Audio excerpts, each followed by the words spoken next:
It's that frosty time of year again. We're getting hit here by many light frosts and we're moving into moderate, and in the forecast we unfortunately have some harder frosts and freezes too.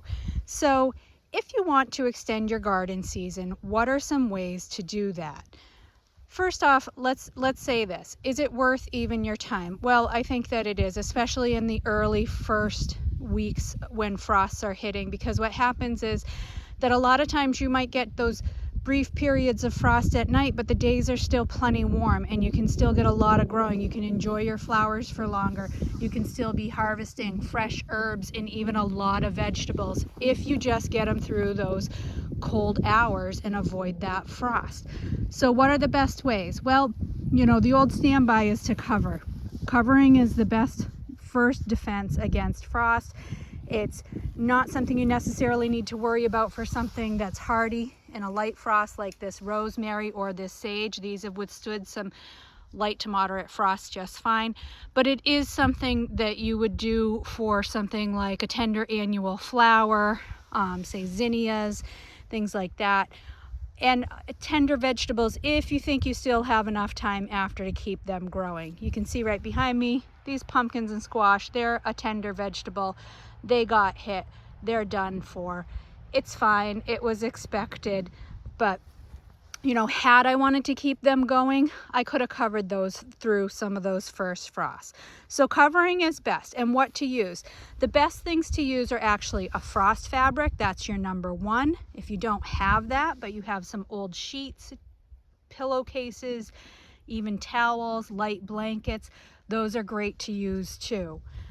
Another option, if things are in containers, move them inside. I haven't moved these mums inside yet because they've been taking the level of frost that we've had just fine. But we've got, again, those harder freezes coming. So it's time to bring these in just at night. When the temperatures rebound during the day, you can pop them back outside, still enjoy them and still have them be part of your decor. Watering.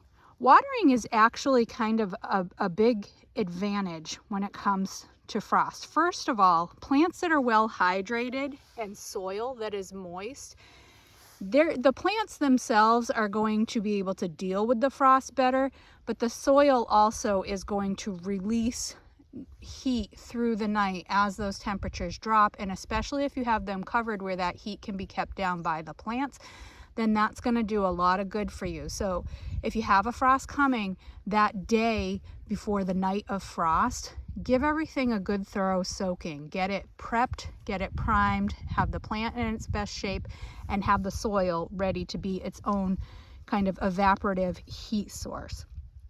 Other things you can do with watering if you have a really valuable crop or something that you're really intent on keeping is to run sprinklers throughout the night to keep those plants misted. As the water freezes in the air, it releases heat that helps to form a protective layer of warmth down at the plant level and helps to keep them warmer.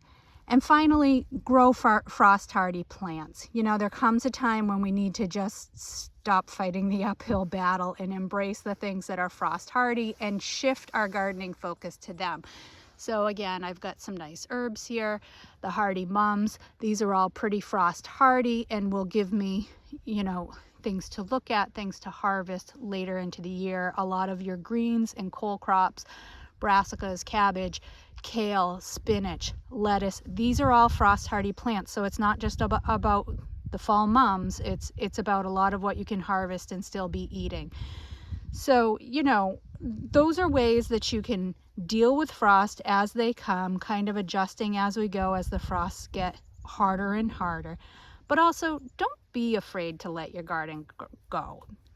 The winter is a natural period of rest, and it should be a natural period of rest for you too. So just know that as much as we talk about frost protection and keeping these things going and extending the seasons, if you're ready to be done with your garden, it's okay for you to be done.